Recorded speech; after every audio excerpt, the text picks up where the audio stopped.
মাছটা টমেটো দিয়ে ভুনো করব, বেশি করে একটু টমেটো দিব। আর এইদিকে ভাতও হয়ে যাচ্ছে।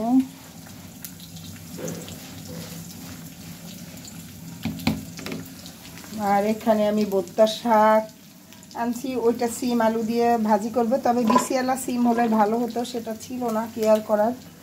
আর এই ছোট ছোট তাজা মাছগুলো নিয়ে আসলাম আমি আজকে, একদম তাজা লাফাইতে ছিল, এই জন্য এটা শুধু টমেটো দিয়ে আর পেঁয়াজ দিয়ে ভুনো করব এই আর কি। তবে আমার কাছে আজকে শীতের দিন এই টক টমেটো দিয়ে ভুনো করলে যে কোনো খাবার অনেক মজা লাগে। মশলাটাকে একদম সুন্দর করে কষাই নিলাম আর অনেকগুলো টমেটো দিব, কারণ আমি এই মাছটা একটু টমেটো দিয়ে টক টক করে একটু ঝোল ঝোল রান্না করব। কারণ টমেটো আমি অনেক পছন্দ করি, এই জন্য বেশি করেই টমেটো ব্যবহার করব। টমেটোটা একটু হালকা কষানোর পরে আমি পানি দিয়ে দিব। কে কে আমার মতো টক টক বা টমেটো খেতে পছন্দ করেন তরকারিতে বেশি বেশি, সেটা কিন্তু বলবেন। আমি অনেকটাই পছন্দ করি, এই জন্য অনেকগুলো টমেটো দিয়েছি। যেহেতু ছোট মাছ খেতে ভালো লাগবে না, এই জন্য টমেটো বেশি করে দিছি যাতে ভালো লাগে। ঢেকে দিলাম। ভাবি এক হয় আর এক, ভাবছি একটু টমেটো দিয়ে ভুনো করবো, আর আলুটা বেশি ছিলে ফেলছিলাম, যেটা শাকে দরকার নাই, শাকে এইগুলো দিব আর বেশি হয়ে যাবে, তাই দুইটা আলু আবার এখানে দিয়ে দিলাম। আসলে নতুন আলু তো খারাপ লাগবে না, এই জন্য নতুন আলুটা এখানে দিয়ে দিলাম। তরকারিটাও বাড়বে, গোল গোল করে কেটে নিলাম।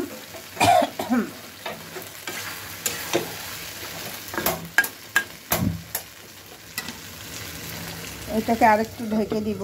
আর এখানে দেখেন মিঠু কোথায় এসে বসে আছে, আমি উপরে রান্না করতেছি আর উনি এইখানে এসে বসে আছে। হ্যাঁ, তোমার এখানে বসার কি দরকার বলো? হ্যাঁ, এত দুষ্ট। তুমি যাও, তুমি এখন ঘুমাও, তুমি সকালে খাইছো আর দুপুরে খাবে। বারবার ম্যাও ম্যাও কি যে বলে কিছু বুঝতেই পারি না। বাবা অস্থির একটা কালার। আমার না তরকারিতে কালার না হলে আমার কাছে ভালো লাগে না। আমি সাদা মাথা তরকারি খেতে একদমই পছন্দ করি না, এটা হোক স্বাস্থ্যসম্মত, কিন্তু আমার একদম টকটক একটু লাল কালার, একটু ঝাল ঝাল না হলে আমার কাছে ভালো লাগে না। অনেকে তো পছন্দ করে না, তারপরে আমি খাইতে এইটাই পছন্দ করি, একটু কালারফুল রান্না। ঝোল দিয়ে দিলাম, কথা বলতেছি আর ঝোলটাও দিয়ে দিলাম। তারপরে কিছুক্ষণ পরে মাছটা দিয়ে দিব। আর একটু হওয়ার পরে আমি এখানে ধনিয়া পাতাটা দিব আর একটু ঢেকে দিই, আলুটা যাতে একদম সেদ্ধ হয়ে যায়। একদম হয়ে গেছে, কারণ যেহেতু আলু দিছি আমি, ঝোলটা আরও টেনে যাবে। আমি এখানে ধনিয়া পাতাটা দিয়ে দিলাম। আসলে শীতের দিনে সমস্ত কিছুই মনে হয় স্বাদই আলাদা, আর সব কিছুতে ধনিয়া পাতা দিলে মনে হয়, ধনিয়া পাতা, টমেটো, শীতকালের সবজি যেটাই বলেন, অনেক অনেক ভালো লাগে। আমার কাছে তো অনেক ভালো লাগে, তবে আমার মতো মনে হয় সবার কাছেই ভালো লাগবে। এটা দিয়ে কিছুক্ষণ রাখবো আর পরে উঠাই ফেলবো। হয়ে গেল মাছ আলু টমেটোর ঝোলের একটা তরকারি। খুব সুন্দর একটা কালার চলে আসছে, দেখেই বুঝতে পারছেন অনেকটা মজা হবে নিশ্চিত। আর এখানে ভর্তা শাক রান্না করব, সেটা রেডি করে রাখলাম, এখনই বসাই দেব এই চুলায়। আর এটাকে এখন আলাদা করে রেখে দিব আলাদা জায়গায়।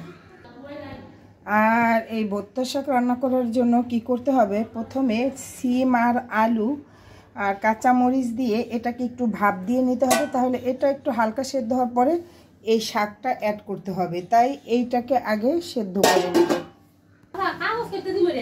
এটা আর একটু সেদ্ধ করব, আর একটু ঢেকে দিব, তারপরে শাকটা দিয়ে দিব। এই পর্যায়ে আমি শাকটা দিয়ে দিব। এই যে আমি কিন্তু লবণ আগেই দিছি, এখন আর লবণ দিতে হবে না, এখন শুধু শাকটা দিব। শাকটা আসলে বেশি কাটতে হয় না, একটু ভাঙলেই হয়। আর এটা একদমই সিম আলুর সাথে একদমই মিশে যাবে। আমার কাছে এই ভর্তা শাকটা এতটা ভালো লাগে কি বলবো। আমি যখন গ্রামে ছিলাম তখনও কখনো এই শাকটার নামই শুনি নাই, কিন্তু ঢাকায় এসে তারপরে জানলাম এবং খাইতেছি তখন থেকেই। আর এখন এটাকে আবার একটু ঢেকে দিব। অনেকটাই সেদ্ধ হইতেছে, আর এটাকে এভাবে করে ভেঙে ভেঙে দিতে হবে, তাহলে সবচাইতে ভালো হয়। এই যে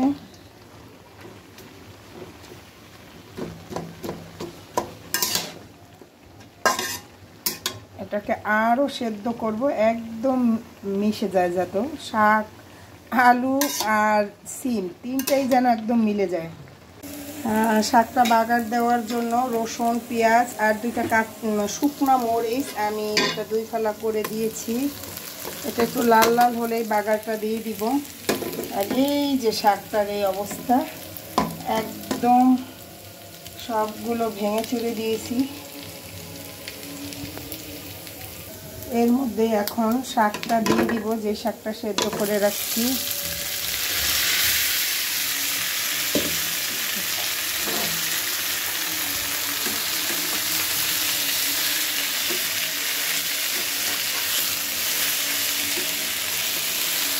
এখানে কিছুক্ষণ ভাজা ভাজা করব। একদম শাক রান্নাটা হয়ে গেছে, দেখছেন কত সুন্দর হয়েছে। আর এই শাকটা কিন্তু গরম ভাতের সাথে দারুণ লাগে। আমার কিন্তু রান্না শেষ।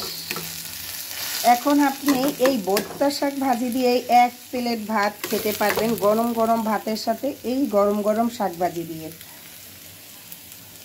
আর সবাই ভালো থাকবেন, সুস্থ এবং সুন্দর থাকবেন। সবার কাছ থেকে আজকের মতো বিদায় নিলাম। আল্লাহ হাফেজ।